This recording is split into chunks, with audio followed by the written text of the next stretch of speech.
LG는 지난 9월 익스플로러 프로젝트를 선보였습니다. 그 첫 번째 작품은 소위 가로본능 폰인 윙이었는데요. 이 윙폰의 온라인 발표 영상 말미에 두 번째 프로젝트를 암시했었죠. 당시 영상에서는 폰 한쪽이 움직이는 실루엣만 살짝 공개했는데요. 추후 많은 소문과 기사들로 인해 두 번째 프로젝트가 밝혀졌었죠. 바로 LG의 야심작 롤러블 폰이었습니다. 오늘은 실루엣을 넘어 롤러블 폰의 모든 정보를 알아볼 텐데요. 그럼 지금 저와 같이 알아보시죠.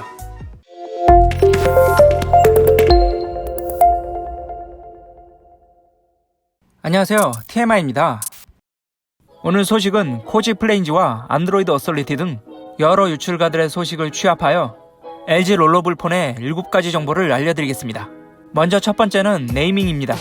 LG전자는 올해 2월 유럽 특허청에 LG 롤러블이란 이름으로 상표권 출원을 신청했으며 10월 2일엔 국내 특허청에 LG 롤러블로 상표권을 출원했는데요. 롤러블이란 네이밍 자체가 알려주는 폰의 컨셉도 있지만 현재까지도 모든 사람이 롤러블이라고 알고 있는 상황이라 굳이 다른 네이밍을 사용할 필요는 없을 것으로 보입니다. 두 번째는 화면 크기입니다. LG 롤러블 폰은 6.8인치에서 7.4인치까지 한쪽으로 늘어나 확장이 가능한데요. 최근 중국 오포에서 먼저 공개한 롤러블 폰을 참고하면 손으로 잡아당기는 방식이 아닌 자동으로 화면이 늘었다가 줄었다가 하는 것을 볼 수 있습니다. 터치 방식으로 완전 자동화하여 화면 비율을 맞추는 것인데요. 우리가 TV로 영화를 볼 때 위아래로 검은색 띠가 생기는 것도 비율이 맞지 않기 때문이죠. LG 롤러블 폰은 비율을 맞추기 위한 3가지 모드가 탑재될 예정인데요. 폰 모드의 20:9 비율과 생산성 모드의 3:2 비율, 그리고 비디오 모드의 16:9 비율까지 있으며 폰 모드는 말 그대로 일반적인 스마트폰 사용 환경이고 생산성 모드는 아이패드를 생각하시면 되는데요. 책이나 인터넷을 볼 때 좋은 비율입니다. 마지막 비디오 모드는 영상 시청에 맞게 최적화된 비율입니다. 이런 것들이 복잡해서 싫다고 느끼실 수도 있지만 인터넷과 이북은 아이패드가, 영상은 갤럭시 탭이 좋은 이유가 바로 이 비율 때문인데요.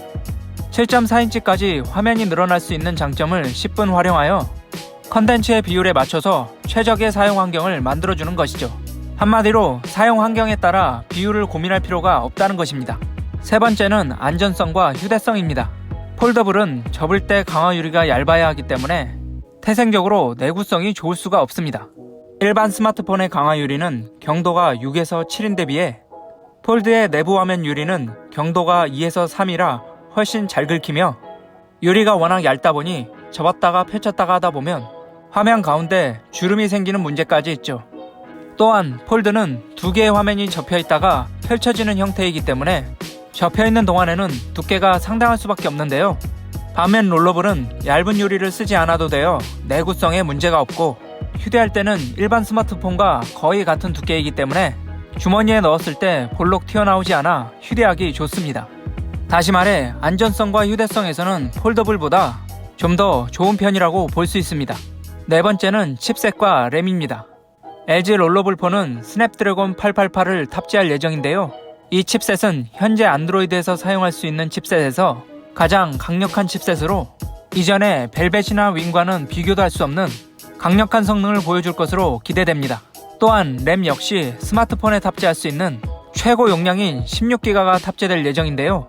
7.4인치의 대화면으로 멀티태스킹을 마음껏 실행해도 부족함이 없는 대용량이라고 볼 수 있죠. 정리하면 스펙에서는 최상위의 클래스를 보여줄 것으로 기대됩니다. 다섯 번째는 배터리와 충전 속도입니다. LG 롤러블 폰은 4200mAh의 배터리가 탑재될 예정인데요. 전작인 윙보다 200mAh 더 많은 배터리가 탑재되어 평균 이상의 배터리 성능을 보여줄 것으로 기대됩니다. 또한 충전 속도는 LG폰 최초로 퀄컴 퀵차지5를 지원할 예정인데요. 이 퀵차지5는 100W까지 충전 전력을 전달할 수 있어 5분 만에 50%까지 충전할 수 있는 최신 충전 기술입니다. 완충 역시 15분 만에 100% 충전이 가능합니다. 허나 보통 100W 충전기는 고가이기 때문에 동봉되지 않을 것으로 보이며 별도로 충전기를 구입하셔야 최고 속도로 충전이 가능할 것 같습니다. 여섯 번째는 가격입니다. 롤러블 폰은 아직까지 시판된 제품이 없기 때문에 정확한 가격을 예측하기 어려우나 현재 가장 유력한 가격은 200만원 초반대로 예측되고 있는데요. 롤러블폰 역시 플렉시블 폼팩터로서의 기준점을 폴드로 맞추고 있어 폴드와 비슷한 가격대로 책정될 것으로 업계에선 추측하고 있습니다. LG는 가격 절감을 위해 같은 그룹사인 LG 디스플레이가 아닌 중국 업체 BOE의 올레드 패널을 주문하여 제작 중이라 100만원대 후반도 가능할 거란 의견도 있습니다. 마지막으로 출시일입니다. LG 롤러블폰은 21년 1월 세계 가전 전시회를 통해 공개한 후 3월에 출시될 것으로 알려져 있는데요. 현재 구글과의 협업으로 막바지 완성도를 올리고 있는 상태라 상황에 따라서 좀 더 미뤄질 수도 있습니다. 물론 오포에서 먼저 롤러블폰을 공개하여 앞서가는 듯한 모습을 보여주긴 했지만 그러나 기존에도 다른 중국 업체에서 폴더블폰을 먼저 공개하고도 폴드에 비하면 제대로 된 폴더블폰으로 인정받지 못했습니다. 마찬가지로 이번에도 중국 업체에서 먼저 프로토타입을 공개만 했을 뿐 실제 제대로 된 제품을 출시할 수 있는 건 LG라고 할 수 있겠죠. LG는 이미 윙에서 괜찮은 하드웨어 밸런스를 보여줬습니다. 하지만 윙은 구글과의 협업이 제대로 되지 않은 채 발매되어 가로 모드로 유튜브 앱을 이용할 때 하단 스크린에서 댓글을 쓸 수 없는 등의 제약이 있었습니다. 그러나 이번 롤러블폰은 구글과의 협업으로 하드웨어뿐만 아니라 소프트웨어까지 신경 쓰고 있어 윙 때와는 전혀 다른 모습을 보여줄 것으로 보이는데요. 과연 어떤 완성도를 보여줄지 개인적으로도 매우 기대됩니다. 오늘은 LG의 롤러블폰에 대한 소식을 알려드렸는데요. 애플과 삼성의 양강 구도 속에서 다른 선택지가 될 수 있도록 LG의 롤러블폰이 매력적으로 잘 나오길 바라봅니다. 오늘 영상은 여기까지입니다. 도움이 되셨다면 좋아요와 구독, 그리고 댓글까지 부탁드립니다.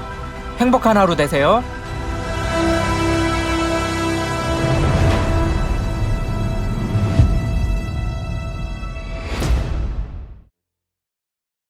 실종 아동을 찾습니다. 위 어린이를 목격하신 분들께서는 가까운 파출소나 112에 신고 바라며 실종 아동들에 대한 많은 관심 부탁드리겠습니다.